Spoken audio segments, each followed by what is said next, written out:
marcenaria do meu avô. Gente, esse móvel é de banheiro. Olha, gente. Dá um closet aqui.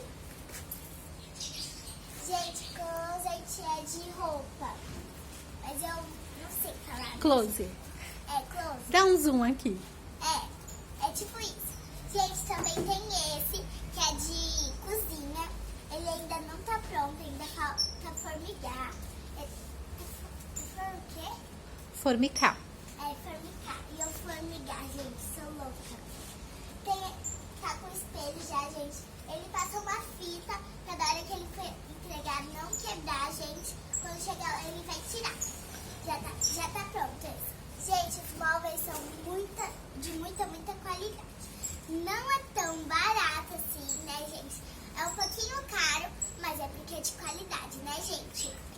E ele dura anos. A pessoa morre, ele ainda tá lá, novinho em folha. Gente, olha,